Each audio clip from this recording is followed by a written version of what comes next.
మన పార్టీలో ఎంతోమంది ఎన్నో విధాలుగా మాట్లాడుతూ ఉంటారు. మరి కొంతమంది అయితే యూట్యూబ్ ఛానళ్ళు కూడా పెట్టుకొని స్వయంగా మాజీ మంత్రులైనా మాజీ శాసనసభ్యులైనా, శాసనసభ్యులు ఎవరో ఒకరు ఇద్దరు యూట్యూబ్ ఛానల్ ఓపెన్ చేసి మాట్లాడుతున్నారు తప్ప మాజీ మంత్రులు అయితే మాట్లాడుతూ ఉన్నారు.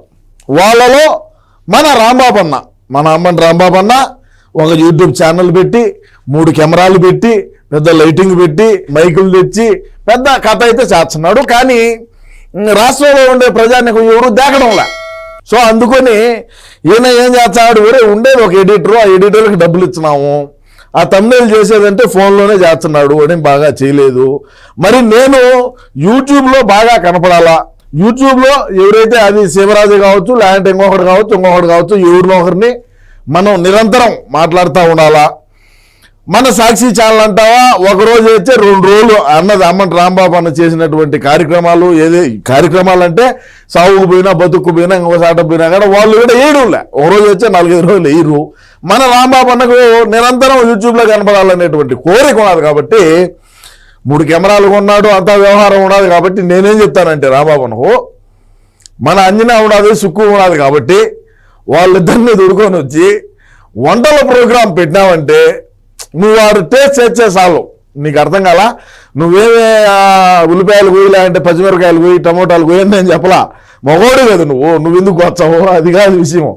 నువ్వు కొయ్యకుండా వాళ్ళే రెడీ చేసి ఏదైతే వాళ్ళు చేసిన తరువాత అంజనా అన్నారా సరే ఏదో ఒకట్లే, అంజనా చేసింది బాగున్నదా, సుక్కు చేసింది బాగున్నదని టేస్ట్ చేసి చెప్పితే చాలు, వ్యూవర్షిప్ బ్రహ్మాండంగా ఉంటుందని నా సలహా.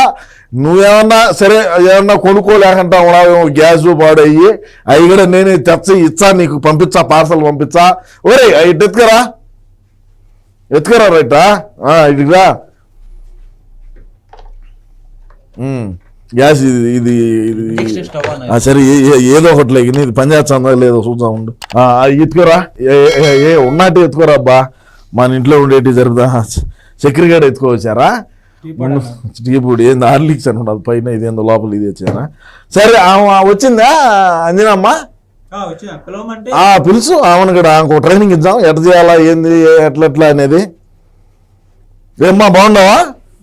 ఇది మన రాంబాబు అన్న వ్యూవర్షిప్ రాలేదని బాధపడుతున్నాడు, ఎవరు చూడలేదని. నువ్వేం చేస్తావంటే ఇది తీసుకొని పోయి సంజనా గారు సుకన్య గారు ఇద్దరి మధ్య వంటల ప్రోగ్రామ్ అని ఒక ప్రోగ్రాం చేసి దానికి సపరేట్గా డిజైన్ చేద్దాం. నేను డిజైన్ చేసి పంపిస్తా, యూట్యూబ్ ఛానల్ ఎట్లా ఓపెన్ చేయాలనేది చెప్దాం, ఆ ఎడిటర్ నెట్ అని చెప్దాం. నువ్వు చేసిన వంట బాగున్నదా, ఆమె సుక్కు చేసిన వంట బాగున్నదా అనే దాని మధ్యలో నడుస్తుంది కథ అంతా కూడా. అమ్మని రాంబాబు అని అప్పుడు ఫేమ్లో కనపడతా ఉంటాడు. సో ఆయన సంతోషంగా ఉంటాడు, ఎందుకంటే గతంలో ఏమైనా సినిమాలు చేశాడు, నువ్వు చూసావు లేదో.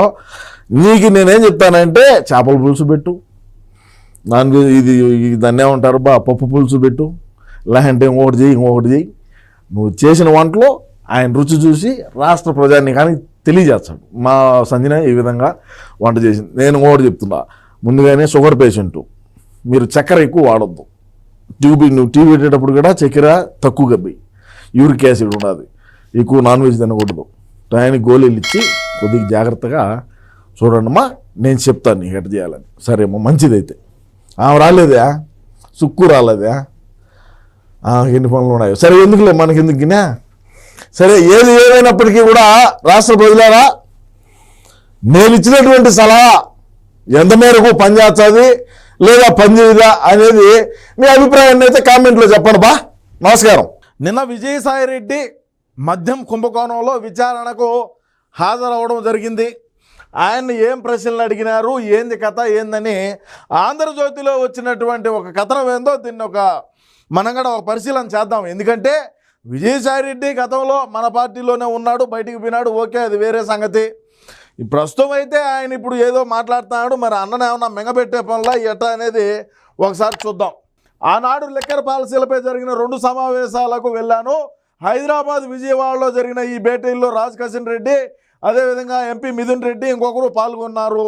ముడుపుల విషయంలో నాకు తెలియదు, కానీ వ్యాపారానికి అప్పు కావాలంటే వారిద్దరికీ అరబిందో శరత్ చంద్రారెడ్డికి చెప్పి 100 కోట్లు ఇప్పించా.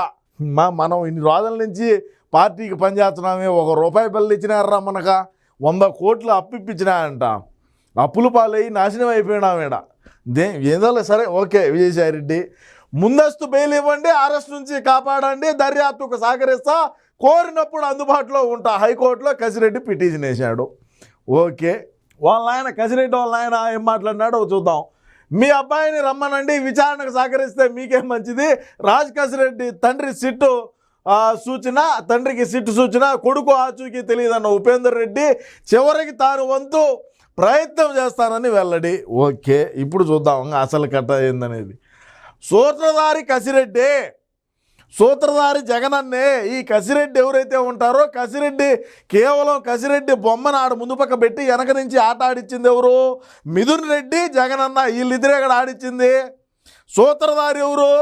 అన్నకు తెలియకుండా ఎన్ని జరుగుతాయా, అవుతాయా? చేసే ధైర్యం ఉందా? చేసే సాహసం చేస్తారా? చూద్దాం. ఆయన తోడల్లుడు లిక్కర్ నెట్వర్క్ నడిపాడు. స్కామ్లో బిగ్ బాస్ ఉన్నది లేనిది తెలియదు విజయసాయి రెడ్డి.